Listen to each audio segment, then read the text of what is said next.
Sabe, tem uma pergunta que é, ao mesmo tempo, tão simples, mas que mexe muito com a gente. É a pergunta que dá nome ao material que vamos explorar hoje. Quem vai chorar por mim?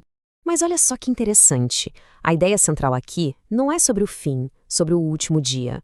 É sobre a vida que a gente vive. Não é sobre o funeral em si, mas sobre aquelas pequenas ausências, sabe?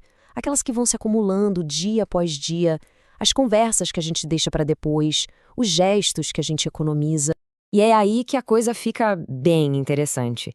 É como se colocassem um espelho na nossa frente para perguntar: e se a ausência não vier da maldade? E se ela vier justamente das nossas melhores intenções?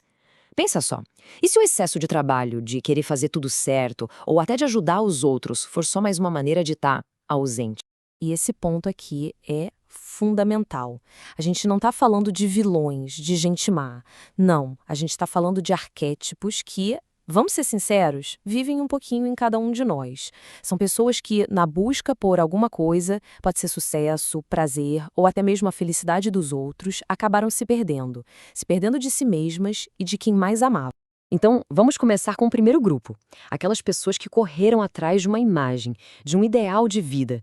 E que nesse processo todo acabaram pagando um preço altíssimo na vida pessoal, nos seus relacionamentos.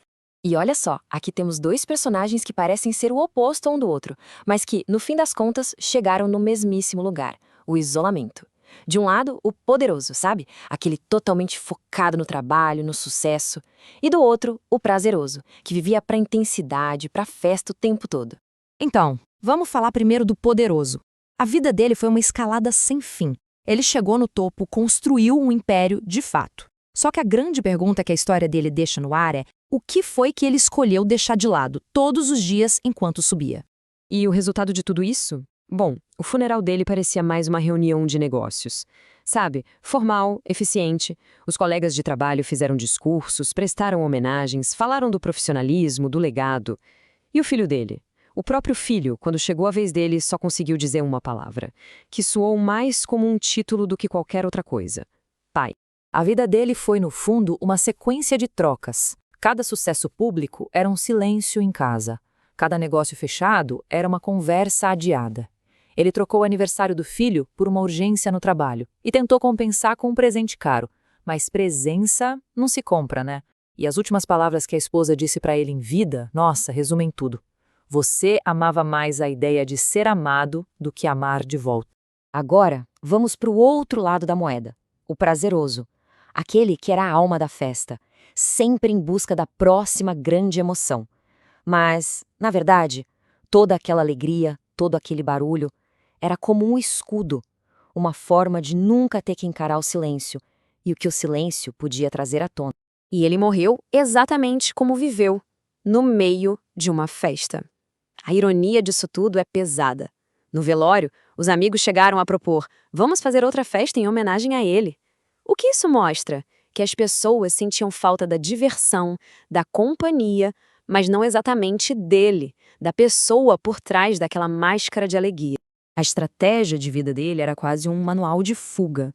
O movimento constante era uma forma de fugir de si mesmo. Ele confundia euforia com felicidade de verdade, colecionava pessoas como se fossem experiências, sabe? E qualquer tipo de laço mais profundo era visto como uma ameaça à liberdade. Mas que liberdade é essa, né? No fundo, era uma liberdade construída com base no medo. O medo de parar e ter que encarar o próprio vazio. Ok, agora vamos olhar para um outro tipo de ausência. Não é aquela ausência de quem busca demais, mas sim a de quem recua, de quem se apaga. Pessoas que acabaram virando coadjuvantes na própria história. E aqui temos mais dois personagens, a invisível e o sonhador. Ela desapareceu de tanto se doar para os outros. E ele? Ele desapareceu de tanto adiar a própria vida. Os dois, cada um do seu jeito, acabaram se retirando do presente. Essa é a história daquela mulher que confundiu amor com se anular. Sabe, ela dedicou cada segundo da vida dela a cuidar dos outros, a resolver os problemas dos outros, achando que isso era a maior das virtudes. E o problema é que, nesse processo, ela simplesmente desapareceu. A ironia do final da vida dela é de doer. Ela passou a vida inteira sendo útil, sendo necessária para todo mundo e morreu sozinha num hospital que estava lotado. No funeral, as pessoas lamentavam a perda da ajuda, do apoio, mas pouquíssima gente ali conhecia quem ela era de verdade.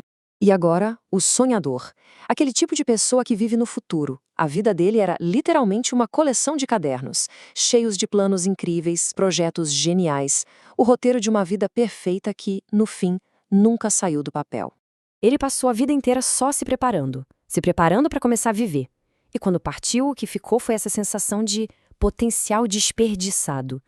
As pessoas no funeral lamentavam as ideias, o gênio que ele poderia ter sido, mas não o homem que ele foi, porque a história dele, de fato, nunca começou. Quando a gente coloca os dois lado a lado, fica muito claro como essa ausência pode ser sutil. A invisível se apagou fazendo tudo pelos outros. O sonhador se apagou não fazendo nada por si mesmo. Ela doou a presença até não sobrar nada. Ele adiou a presença até ser tarde demais. Caminhos totalmente opostos, que levaram para o mesmo lugar. Uma vida que não foi vivida por completo. Bom, depois de passar por todas essas histórias, a análise meio que vira o jogo. A pergunta para de ser sobre eles e vira um espelho, um reflexo pra gente. E aí a gente volta para a pergunta inicial. Aquela pergunta, simples, direta e com uma força impressionante. Uma pergunta que força a gente a pensar. Qual o impacto da nossa presença ou da nossa ausência na vida de quem está ao nosso redor? Só que aí vem uma virada muito, muito interessante. E se essa pergunta, que foca tanto no fim, estiver nos fazendo olhar para o lado errado? E se a questão principal não for essa? E aqui está o ponto central de tudo. A análise nos convida a virar a chave. Em vez de se preocupar com o legado, com o futuro, a questão mais urgente, a que realmente pode mudar tudo, é sobre o agora. Por quem estamos verdadeiramente presentes neste exato momento. E no final, a gente fica com isso. Não é um ponto final, mas uma tarefa. Não existe resposta certa ou errada. Existe só essa pergunta, que é devolvida para cada um de nós. E a confiança de que quando a gente olha para dentro, para nossa própria vida, a gente vai saber o que fazer com ela.